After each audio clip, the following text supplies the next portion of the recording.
தமிழ்நாட்டில் மீண்டும் மின் கட்டணத்தை அரசு உயர்த்தியுள்ளதாக சமூக வலைதளங்களில் பரவும் தகவல் உண்மையில்லை என தெரிவிக்கப்பட்டிருக்கிறது. அண்மை செய்தியாக பார்த்து வருகிறோம்.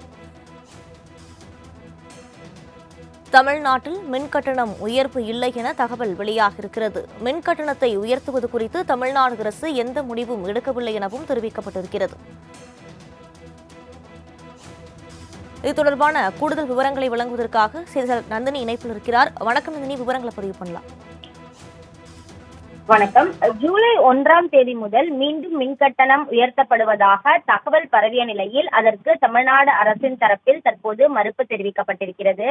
2022ஆம் ஆண்டு ஜூலையில் வெளியான செய்தி பகிரப்பட்டு வருவதாகவும் தற்போது மின் கட்டண உயர்வு செய்யப்படவில்லை எனவும் வதந்திகளை நம்ப வேண்டாம் எனவும் தற்போது தமிழ்நாடு அரசின் தரப்பில் விளக்கம் என்பது அளிக்கப்பட்டிருக்கிறது.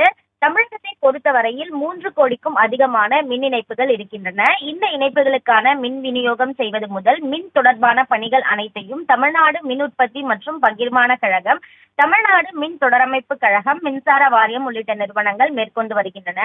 இந்த நிறுவனங்களின் வருவாய் நிர்ணயிக்கப்பட்ட அளவு இல்லாமல் தொடர்ந்து இழப்புகள் அதிகரித்து வரக்கூடிய நிலையில் கடும் நிதி நெருக்கடியில் மின் வாரியம் செயல்பட்டு வருவதாக புள்ளி விவரங்கள் தெரிவிக்கின்றன.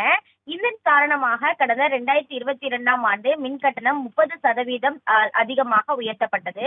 அது மட்டுமல்லாமல் அது தொடர்பான ஆணையில் அடுத்த 5 ஆண்டுகளுக்கு ஒவ்வொரு ஆண்டும் மின் கட்டணம் உயர்த்த அனுமதி என்பது வழங்கப்பட்டது. இந்த நிலையில் பார்த்தோம் என்றால் வரக்கூடிய ஜூலை மாதம் முதல் மின் கட்டணம் உயர்த்தப்படுவதாக தொடர்ச்சியாக சமூக வலைதளங்களில் செய்தி பரவி வந்த நிலையில் தற்போது அதற்கு தமிழ்நாடு அரசின் தரப்பில் மறுப்பு என்பது தெரிவிக்கப்பட்டிருக்கிறது. மின்சார கட்டணத்தை உயர்த்தும் கூடிய அந்த எண்ணம் என்பது தமிழ்நாடு அரசின் தரப்பில் இல்லை எனவும், எனவே இது தொடர்பாக பரவக்கூடிய வதந்திகளை நம்ப வேண்டாம் என்றும் தமிழ்நாடு அரசின் தரப்பில் விளக்கம் அளிக்கப்பட்டுள்ளது குறிப்பிடத்தக்கது. விரிவான விவரங்களுக்கு நன்றி நந்தினி.